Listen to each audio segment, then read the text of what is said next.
राज्यसभा चुनावों में कांग्रेस की जीत के बाद अब कांग्रेस में एक बार फिर अंदरूनी कलह का धुआं उठना शुरू हो गया है। करौली के श्री महावीर जी में एक किसान सम्मेलन और शहीद प्रतिमा अनावरण समारोह में हुए भाषण के बाद ऐसे संकेत मिल रहे हैं। पूर्व डिप्टी सीएम सचिन पायलट और उनके समर्थक विधायक वेद प्रकाश सोलंकी के भाषण के बाद सियासी हलचलों में खूब चर्चाएं हो रही हैं। किसान सम्मेलन में जहां सचिन पायलट अपने नाम के आगे लगने वाले पूर्व से परेशान नजर आए, तो वहीं वेद प्रकाश सोलंकी ने पायलट लाओ राजस्थान बचाओ की बात कहकर कांग्रेस में आने वाले दिनों में फिर सियासी टकराव के संकेत दे दिए हैं। इतना ही नहीं, वेद प्रकाश सोलंकी ने तो यहाँ तक कह दिया कि पायलट जो कहते हैं वे करते हैं। वे और नेताओं की तरह नहीं है जो कहते कुछ है और करते कुछ है।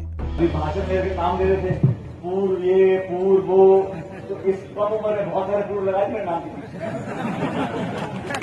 मुझे पेंशन मिलती है पार्लियामेंट को, मैं पूर्व विधायक सांसद हूँ, तो पूर्व उप मुख्यमंत्री, पूर्व प्रदेश अध्यक्ष, पूर्व सांसद कितने पूर्व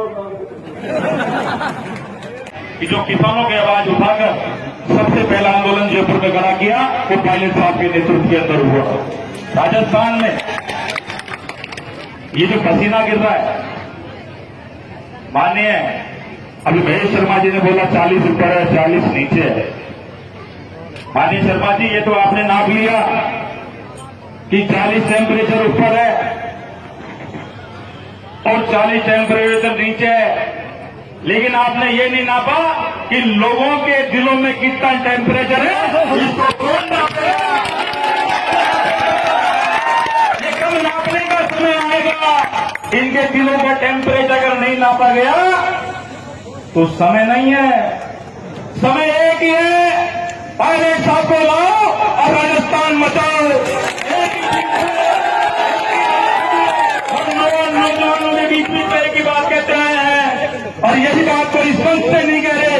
जहां उचित मंच होता है वहां भी इस बात को बार बार कहते हैं कि हम कांग्रेस के हितैषी हैं, कांग्रेस की बात करना जानते हैं, जो गरीब और दीन दुखियों की बात करना जानते हैं कि जब कांग्रेस की सरकार दोबारा आएगी जब हमारे नुमाइंदे दोबारा बैठेंगे। और कांग्रेस की सरकार कैसे दोबारा आएगी ये आप लोग जानते हो, आप लोग समझते हो। और हमने क्या नहीं दिया? शर्मा जी कह रहे थे आप लोग सब लोग सहयोग दो, भैया इन्होंने तो सब कुछ दे दिया पायलट साहब के नाम पे। अब देने की बारी हम जैसे विधायकों की, अलग की देने की बात है कि वो पायलट साहब को देते हैं। सब कुछ दे दिया।